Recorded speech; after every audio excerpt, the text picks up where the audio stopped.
She slid the last gift across the table like it was nothing. An iPhone 16 Pro Max, shiny, sealed. Number 4 that afternoon. Every grandchild had one now, except my daughter. My little girl sat there, hands in her lap, pretending not to notice. And my mother-in-law smiled. That polite, poisonous smile. "She's not really part of the family," she said, as if the words were a joke, as if I should laugh. I didn't. I looked her in the eye and said, calm as glass, "You have 24 hours to get out of my house."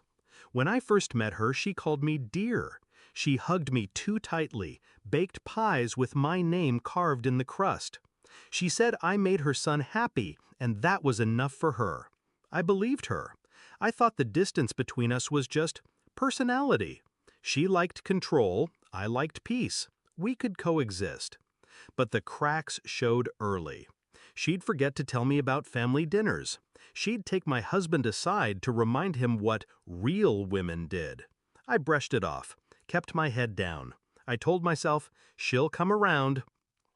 It was when my daughter was born that she sharpened the knife. At the hospital, she took the baby from my arms and whispered, "Finally, some real blood in the family."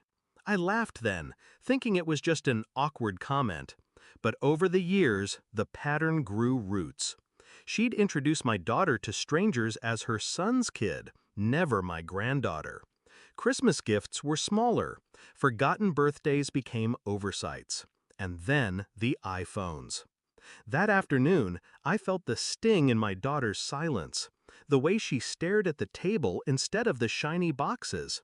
I saw my husband open his mouth to say something, but I lifted my hand. No, this was mine to handle. I didn't shout, didn't slam my hands on the table. I simply leaned back in my chair and studied her. 24 hours, I repeated. Her laugh faltered. "Excuse me? You're living here for free, eating my food, using my electricity. You insult my child under my roof, you don't get to stay." Her son, my husband, tried to jump in. I cut him off without looking at him. This is between her and me. The rest of the family thought I was bluffing. I wasn't. I spent that night gathering every scrap of leverage I had. The deed to the house, mine before I married her son. The utilities, all in my name. The Wi-Fi account, mine. I printed copies of the rental market listings for our area, just so she'd know what she was walking into. Then I called my lawyer. I didn't need to evict her legally, she wasn't on the lease, but I wanted everything airtight. I wanted no possible crack for her to slither back through. The morning came. She was in the kitchen, sipping coffee like nothing had happened. "Morning," I said. "Your time's up." Her cup froze mid-air. "You can't be serious." I slid the stack of papers across the table. "These say I am." "You're tearing this family apart." I leaned forward. "You did that the second you decided my daughter didn't belong." She tried to rally. "I'm his mother." "And I'm your landlord," I said softly. She thought my husband would stop me. She was wrong. He knew what I'd been holding back for years. The times I'd swallowed my pride to keep the peace.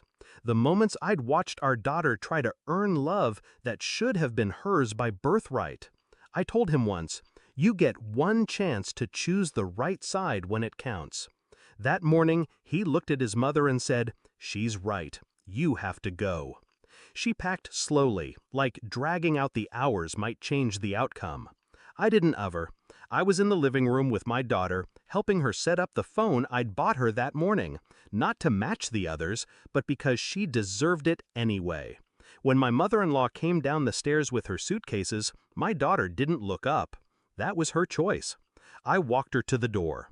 "You'll regret this," she spat. I smiled. "You'll regret underestimating me." It's been 3 months. She's in a cramped one-bedroom across town. I heard she's selling jewelry to cover rent. Family dinners happen without her now. The rest of them saw what she was capable of and what I'm capable of.